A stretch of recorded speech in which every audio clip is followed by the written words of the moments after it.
week's episode, we discuss the most important issues facing our film industry in 2020, gender equality and representation. We share some of the real stories focusing on our different experiences working on films here in Canberra, and we share our 5 best tips on how we can all be safe and welcoming on film sets.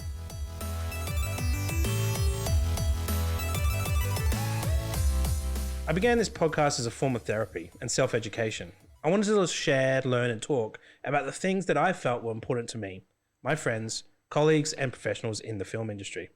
The vision has been to create a narrative of our collective story through my eyes and through those I value greatly.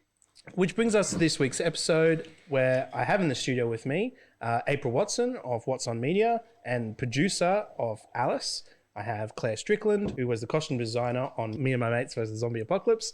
And we have Rachael O'Neill, who was a producer on our award-winning short film, The Blue Man. Welcome, everyone. Hi, Dan. Hi. I've got a question for you. What do you think is wrong with the film industry at the moment with respect to gender equality? It's a tough question because I would argue as a man that we are doing the best we can. And I can understand completely that that is never a good enough answer. I feel like that at least in what I've tried to do as a filmmaker, that I will look to listen to all voices.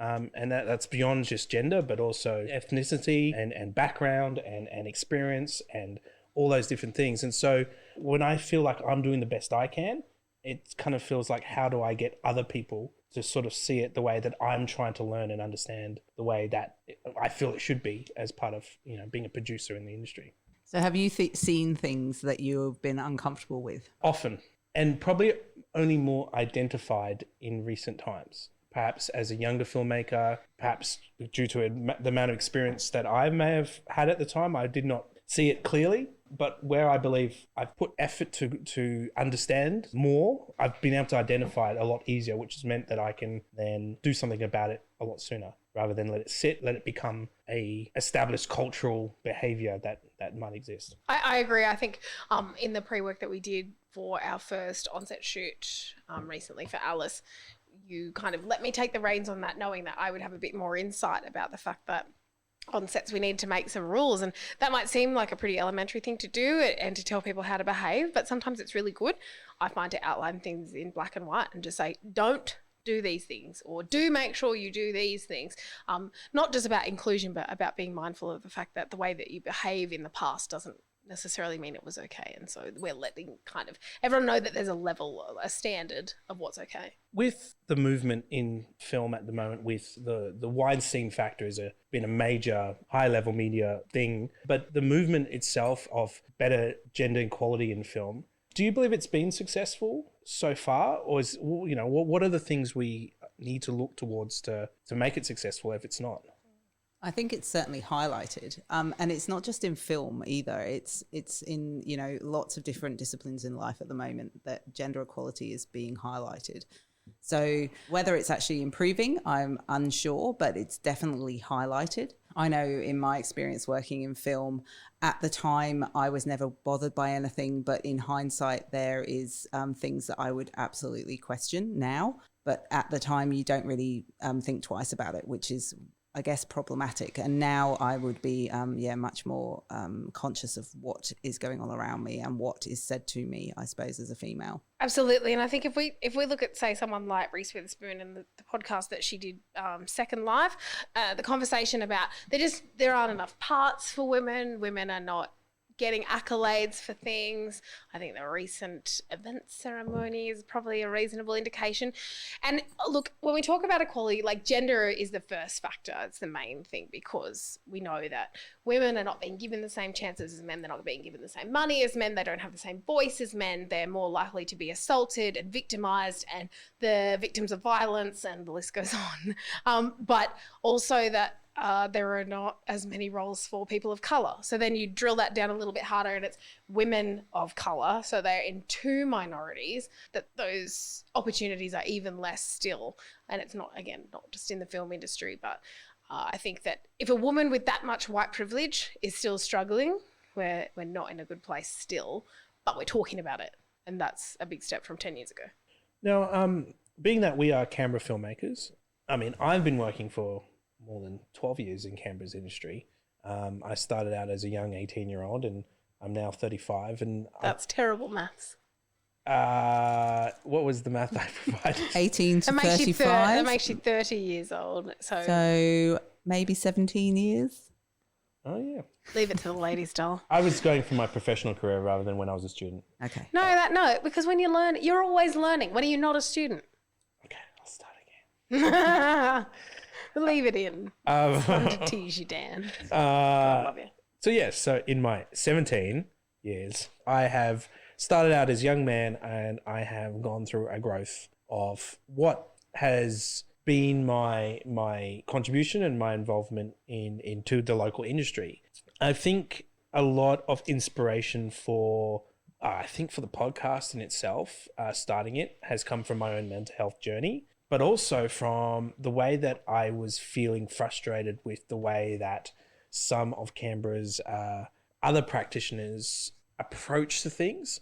And I guess I wanted to get my voice out there clearly, and that's kind of why this podcast is there, so that there is no confusion on my message and what I'm trying to achieve and what my aspirations are as a filmmaker. But also the fact that at some time, it would have been 18 months ago, I heard pretty sad things that were happening on our film sets. Now, be it not professional or amateur or student film sets, they were things that really bothered me, really I struggled with. And so in a way, I reached out to you to discuss and to understand and to comprehend. Do you think filmmakers in Canberra are doing enough to address gender equality? I think it's dependent on the filmmaker. I don't know if we can generalise on a location. And I suppose in Canberra, we have that level of exposure as far as, we're the nation's capital. And We're quite left wing. Yeah.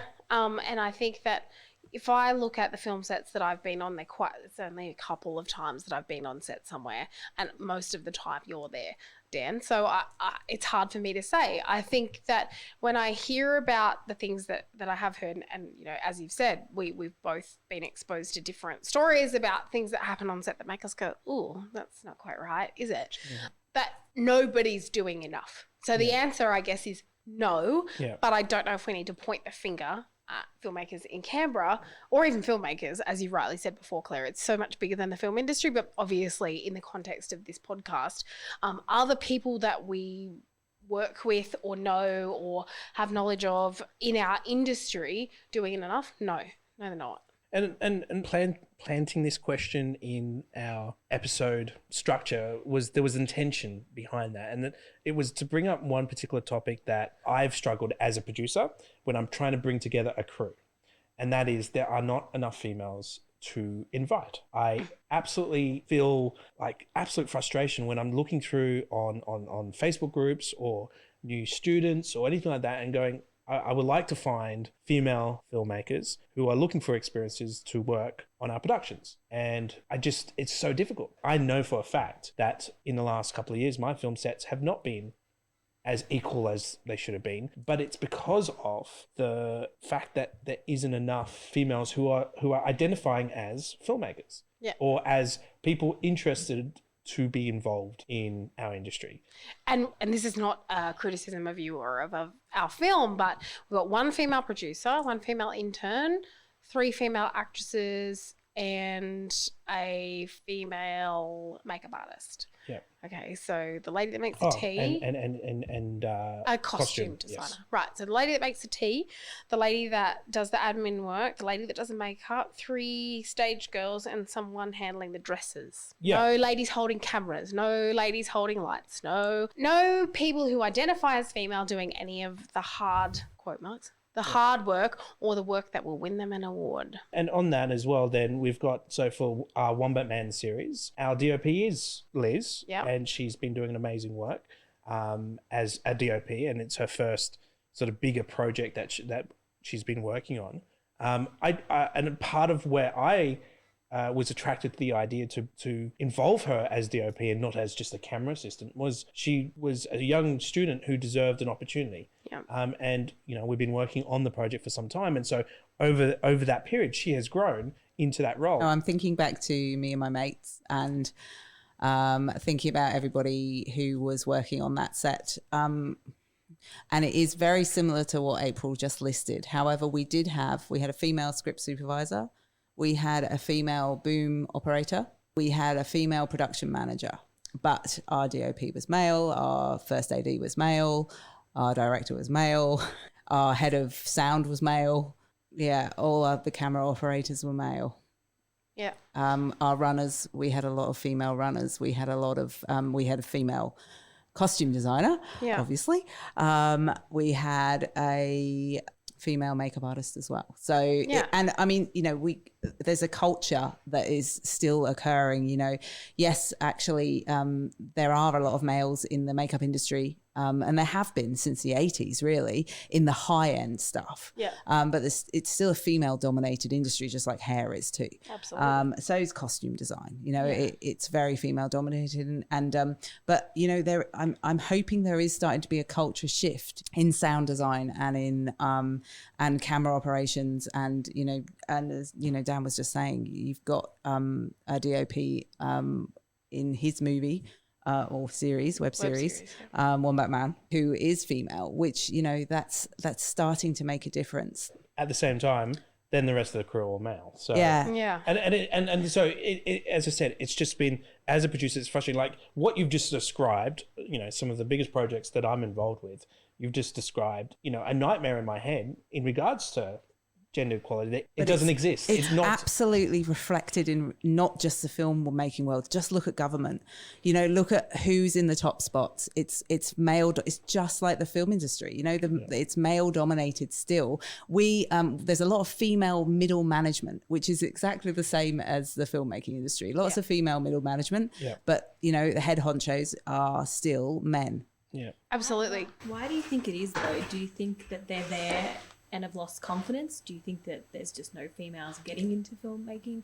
I think the opportunities are lacking because the culture hasn't shifted yet enough. Yeah. And I think that, Dan, your acknowledgement of the fact that you actively look to give Liz an opportunity is when you talk about, that's a nightmare because how am I ever to overcome gender inequality? You can do it one female appointment on your set at a time. We're not asking anyone to solve the problem instantly by having an all-female set because you want the right person for the job.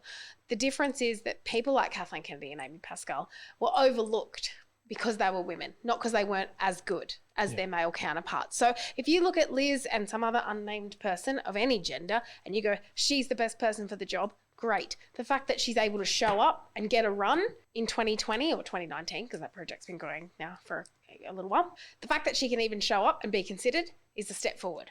But now then she needs to turn up and two other women turn up and one other guy and someone who's non-binary and someone who's disabled. And, it needs to be a non-exhaustive list of people who can show up and get a go if they're the best. And that's the issue with inequality, is that you're immediately overlooked if you present as female. Dan, you have taught at universities and CIT around Canberra. What's the ratio of gender in those classrooms? It's men, mostly, young men. Their hardest workers, though, are the young females. They seem much more focused. They seem more interested in achieving. But where they seem to go, and particularly because it's Canberra, is they don't end up in the film industry. They end up in public service, and they end up in common communication roles. And graphic design. And You can't see, but I've got my hand up. Yeah. So that's why, because they work so hard, that's why they achieve in that. Yeah. So if you look at where the pathways are, there are those middle management roles where they are succeeding completely. But we have to work twice as hard to get half as much notice.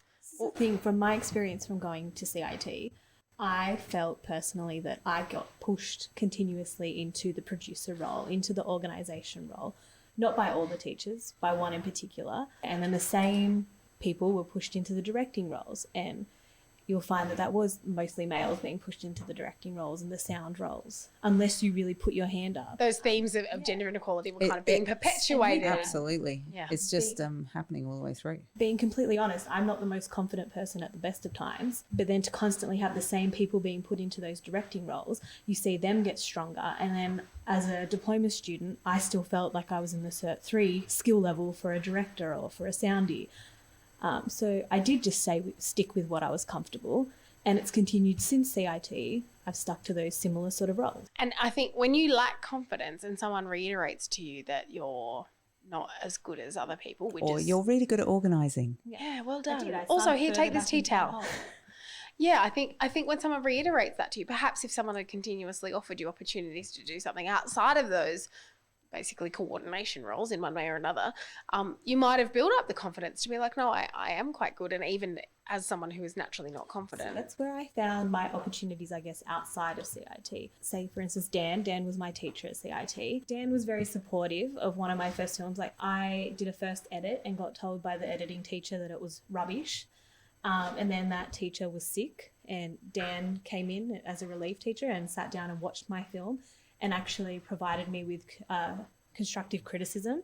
And so I set out to refilm completely with what I'd learnt from Dan in one session versus what I'd learnt in a whole term.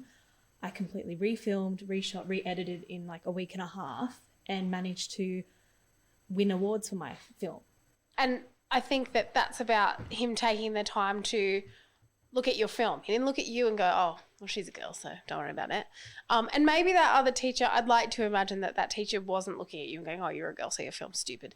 But there's a real possibility that they did, even though the original cut of your film could have been quite brilliant. I mean, obviously, Dan gave you constructive criticism, but again, I might have showed up and watched it and thought it was quite good, because what do I know? Keeping in mind this was 18 weeks into a course that I've never touched a camera before, never held a microphone before, and I had to do all of those roles myself. Yeah. Wow. Yeah. That's big. And yeah, for you to say that you then went on to win an award or awards for your film because somebody took the time to give you an opportunity speaks volumes. Yeah, it made a big difference. Yeah. I probably wouldn't have continued on to do my certificate for if it hadn't been for Dan. I have a question now. I know, Dan, you run filmmaking workshops for young people, and my children have attended. My two male children have attended, not my female. Not because I haven't given her the opportunity, just because she hasn't taken it up. But I believe when I saw the kids attending, it is mostly boys. I would argue that is what it was. Oh, good. Once upon a time. Yes. When your son attended first. Yeah. So when Zach was, he was probably 11 or 12. Yep, that's right. It was boys. And then something shifted. I think it was because I made it clear that girls were welcome. I think I put in the ad, I said girls. And it was a unisex opportunity. Yeah, it was girls too or something. And since then, it has been predominantly girls. That's great. And in all honesty, and I mean, I think the young men, what they bring to the workshops is great, but the experiences that I have with the young female filmmakers, they're 12, 13, they're just at the right age of where they're telling, their imagination has just exploded, that they've come to understand what it means to tell stories. And what they are doing in the workshop is it's the reason why I keep doing it. If the boys just kept coming, I think I would be tired. I think I would have had enough, because as a mother of a boy, I'm like, I agree. Yeah. They've got some great ideas, but they all want to punch each other, shoot each other, and explode things, which is nothing wrong with that. I want to make movies like that. And I'm sure there's lots of girls who want to do, there's punching and exploding, but they want to do it in a Harley Quinn kind of a way, not a Tarantino kind of way. I mean, a great example being that we just ran this summer workshop, and it was on the backdrop of fires. Because we had all the smoke and we almost had to cancel it because of the smoke, but gladly went ahead. And so I put to the filmmakers, I said, we really want to focus on something that has environmental theme to it. Now, I have no concern about what stories you wanted to tell. Like, you just tell your story within that scope. We'll brainstorm out from there. And then each of the stories that came out had this really strong understanding of what clearly, going into politics a little bit here, that all our political parties have struggled to comprehend. And that is we're not doing enough, and that inaction is just pointless, and action is where the way we got to go. I was almost astounded by the way that they responded to the theme, and the way that they approached it. And I think the films that came out of that last workshop, there were 4 films in total. They're some of my favorite films that we've produced in the 4 and a bit years that we've been working together making workshops. I think that's great. And I think being able to be current is important because kids are so exposed to things now. And you use the word wokeness before, and it can kind of be used to slag people off a little bit sometimes when, people are too left wing, they're too woke, they're too this, because they're, going against the grain of patriarchy and white privilege. And I think the fact that you could have both male and female filmmakers turn up somewhere and all have the same quality of having a go is a comment on the fact that if everybody was allowed to have a turn, the best ones would win, not necessarily because they were a boy or a girl or something else. Yeah. On a kind of side note, I mean, I hope that having equal numbers between female and male kids in your workshops helps normalize it for the boys as well. Like, I can't tell you how many times I've showed up on set as a production manager or a unit manager or producer and been asked, "Oh, are you the makeup artist?" Or can you get me a coffee? Yeah, absolutely. And I think that's so true. Anywhere in a workplace, I'm sure if you showed up in a mechanics workshop, they'd be like, "What are you doing here?"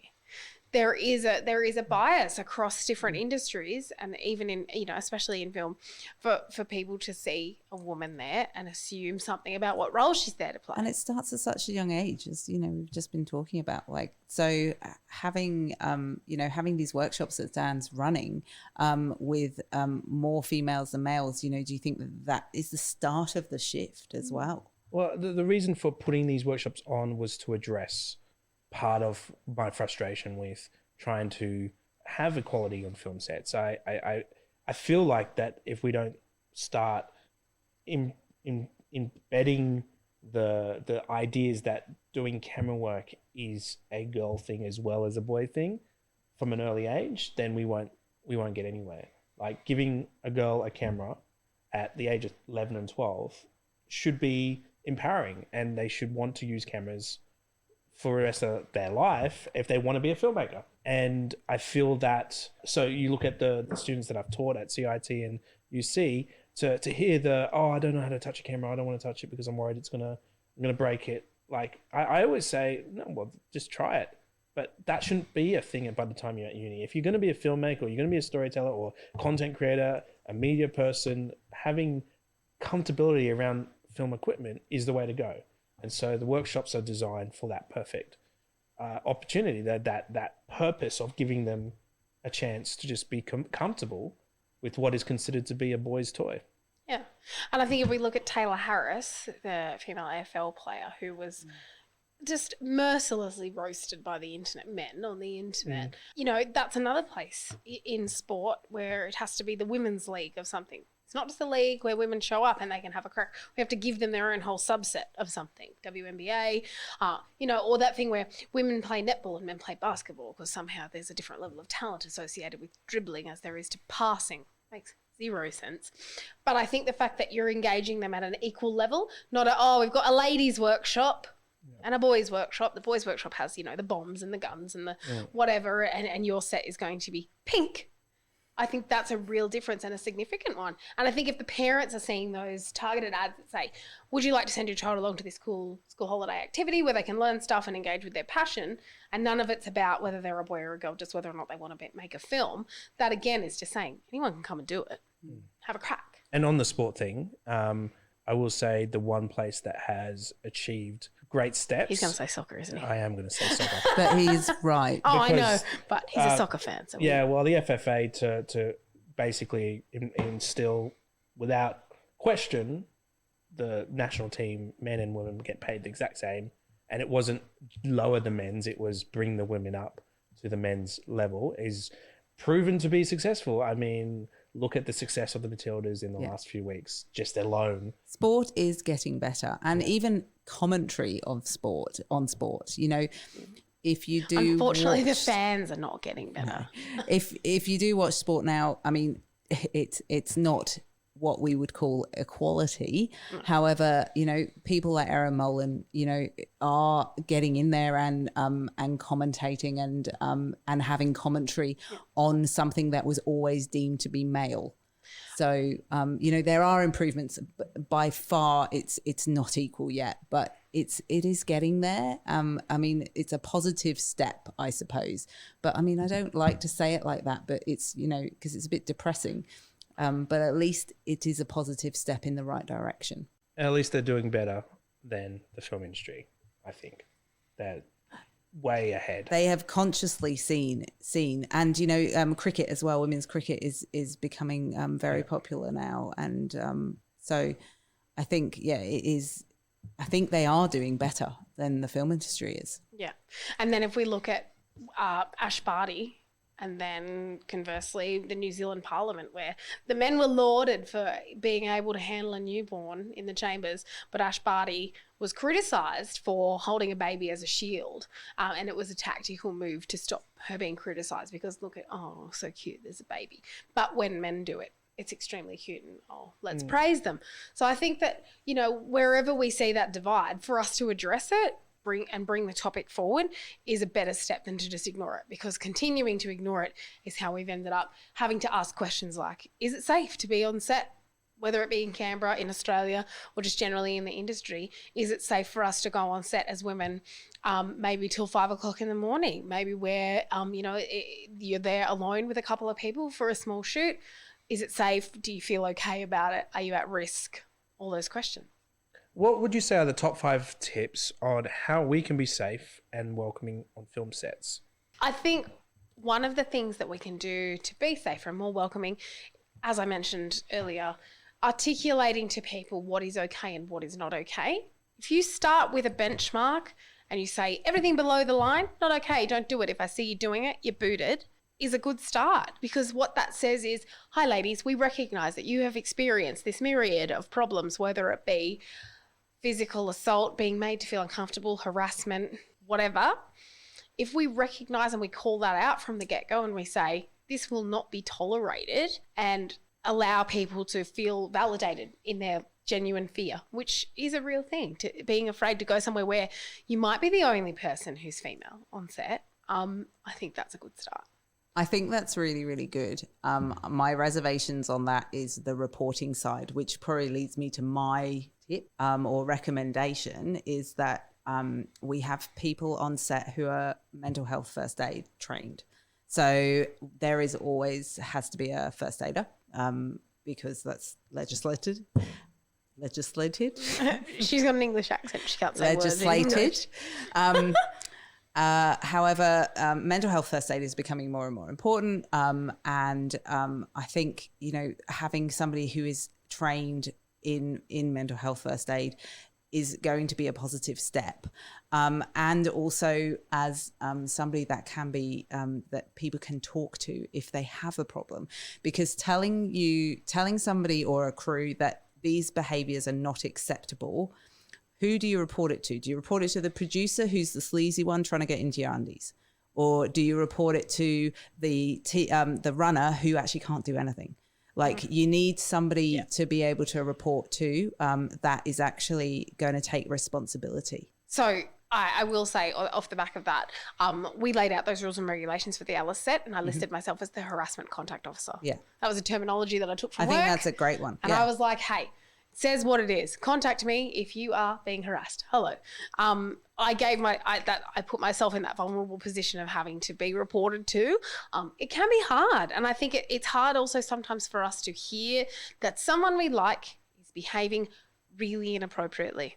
And I think that's where someone like Alec Baldwin, who falls into that thing of defending someone who's known to be a sexual predator, or literally anyone who said Harvey Weinstein's a good guy, or Prince Andrew, Jeffrey Epstein, you know, the list goes on. Anyone that allegedly, anyone that aligns themselves with someone that they later find out behaves in a way that they find abhorrent, that's a tough time.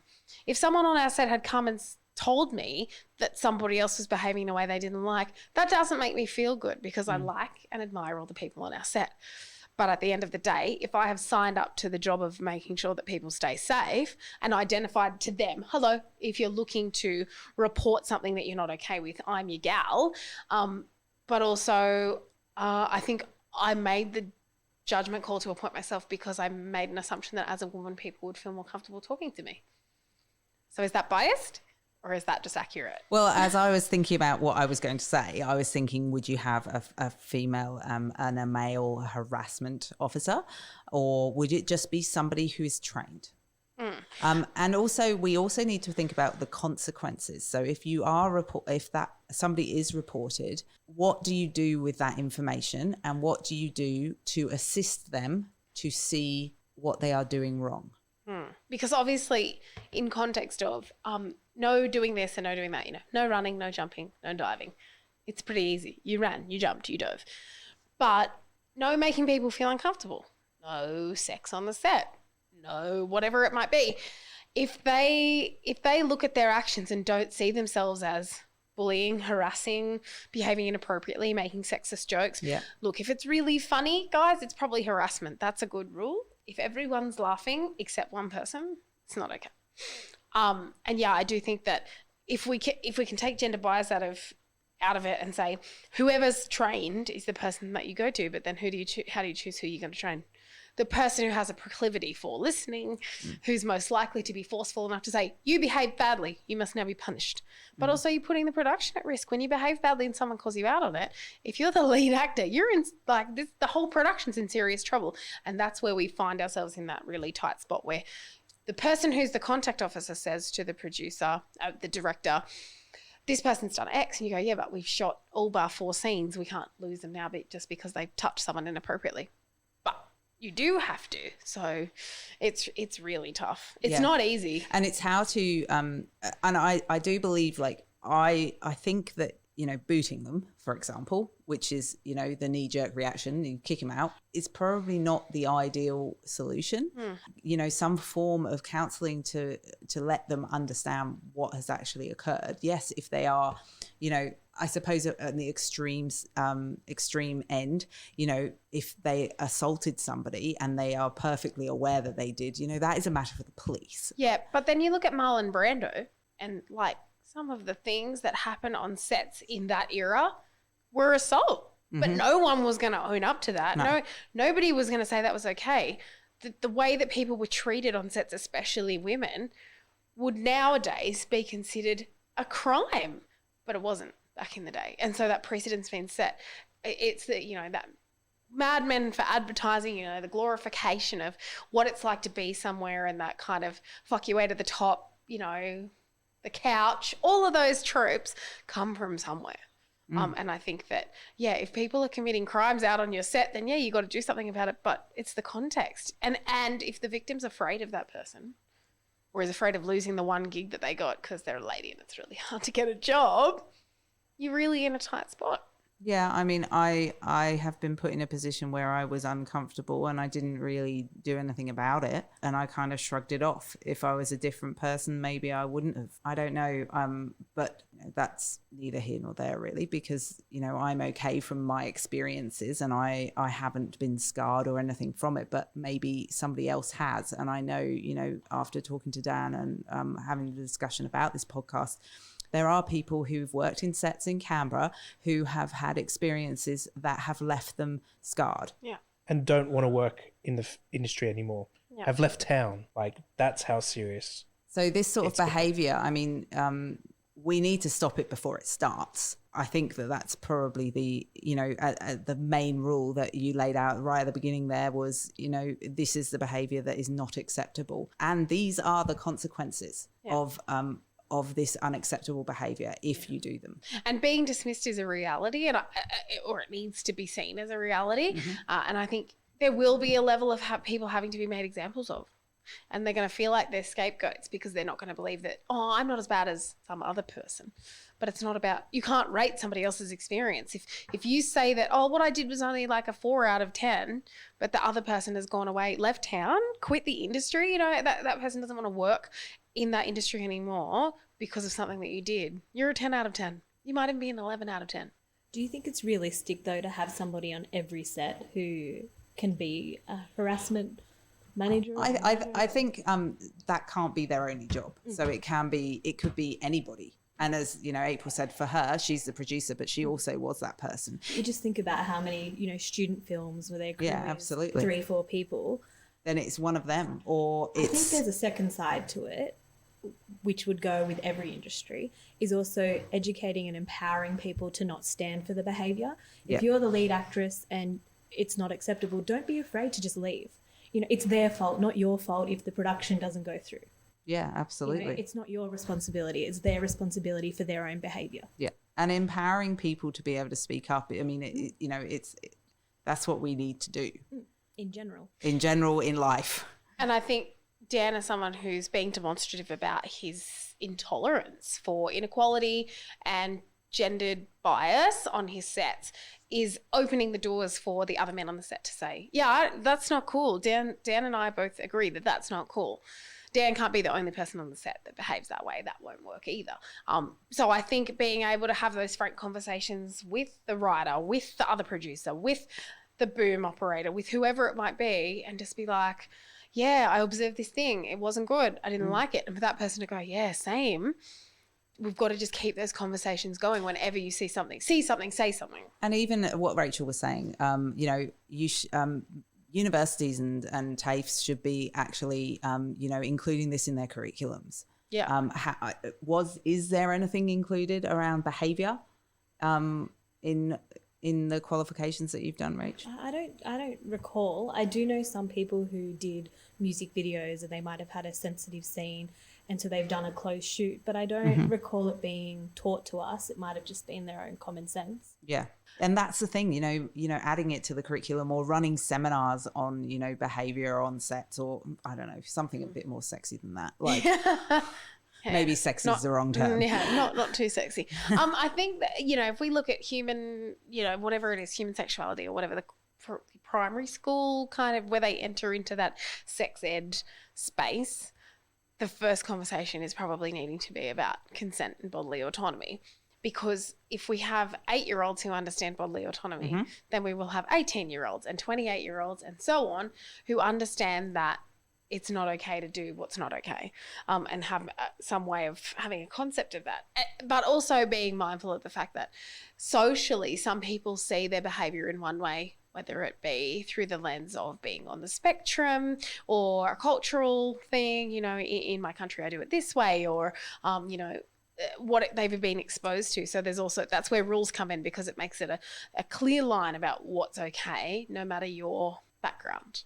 I think the one thing that I will add to this final wrap up that we've been going through is that I am not afraid to admit I have not done enough, and I am not embarrassed to say that I can be better. And that is something that I'm going to continue to be, as to the best of my ability for all my projects going forward.